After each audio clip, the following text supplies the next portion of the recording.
Kama mnaogopa kungopolewa, mule ndio mnafungia dawa, mutafute mbinu ya kufungia dawa chini ya mameza.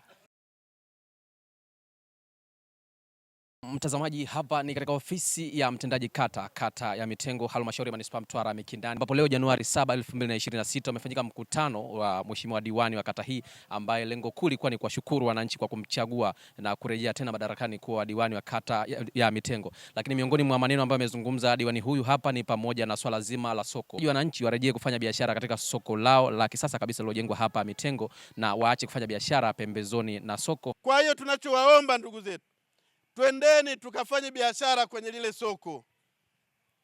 Na mimi niwaambieni ndugu zangu, nyinyi wamama mnaofanya biashara samaki, sui matunda, hebu hamieni kwenye lile soko.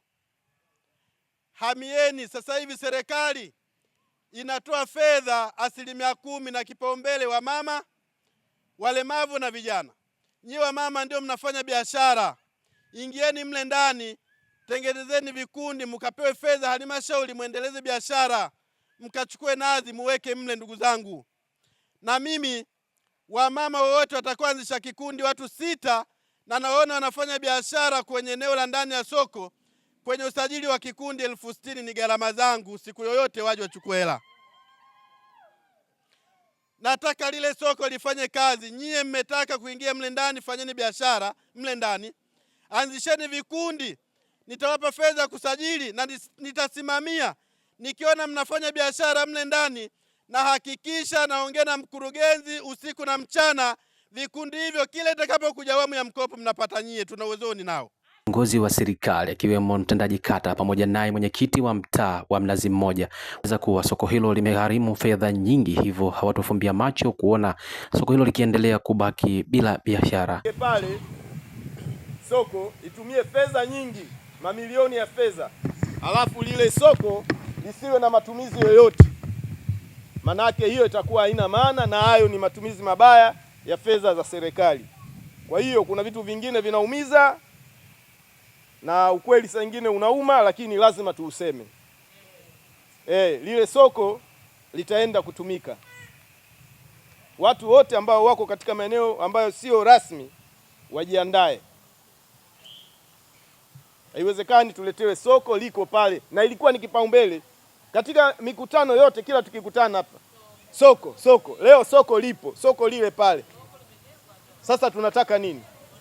Kwa hiyo niwaombe tujiandae katika akili zetu, tujue mapema iwezekanavyo tunaenda kuhamia katika lile soko. Tuingie mule sokoni. Siasa imekwisha, sisi watu wazima. Unepo nitaka mwali anaweza kukwambia mimi ninunulie biskuti, unayo hauna utanunua. Sasa kile kipindi kile kimekwisha, maana nilisema mimi kama mimi tayari uchaguzi wangu umekwisha, naangalia 2029.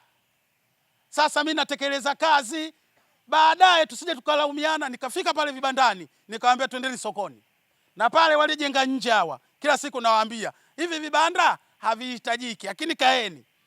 Nikija na wakaguzi, nikija na viongozi mbalimbali, ng'oeni hii miti, ingieni sokoni. Lazima tulijaze soko, likishajaa ndo tunatoka nje. Soko lijajaa mnaanza kuweka vibanda. Kama mnaogopa kungopolewa, mule ndo mnafungia dawa, mutafute mbinu ya kufungia dawa chini ya mameza. Kungopolewa hakutangopolewa, meza tunaruhusu zikae mule, pale pana ulinzi. Baadhi ya wananchi waliofika katika mkutano huo wameonyesha kuridhishwa na kile kilichozungumzwa na diwani wa kata hiyo kuwezesha fedha ya usajili wa vikundi, huku wakieleza athari wanazopata pindi soko hilo linapokuwa halifanyi kazi. Jina naitwa Mwanaidi Abdalla Asumani, balozi shina namba 3 liliopo Mitengo, mtaa Mnazi Mmoja. Sababu mwanzoni tulikuwa na soko, tukaweka meza na mimi mmoja hapo kama kiongozi. Baada ya kuweka zile meza, wakaanza kutoka watu mmoja hadi mwingine. Lakini watu walikuwa wanakimbilia barabarani, kwa sababu wakiteremka na bajaji, wakitoka makazini, watu wananua vitu barabarani, hawaji pale sokoni, vitu vikawa vinaharibika.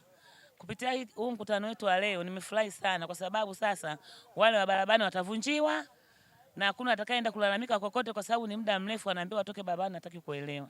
Kwa hiyo kupitia kikao cha leo itakuwa ndio mwanzo wa sisi kwenda pale sokoni kuanza kufanya biashara. Pokea vizuri sana hilo swala la kuanzisha vikundi. Tena diwani wetu amesema hivyo vikundi wale watakaoingia sokoni atawasaidia vile vile kuwasajilia vikundi vyao. Nimefurahi sana. Jina langu naitwa Elizabeth Brashi, ni mkazi wa hapa Mitengo, mtaa wa Mnazi Mmoja.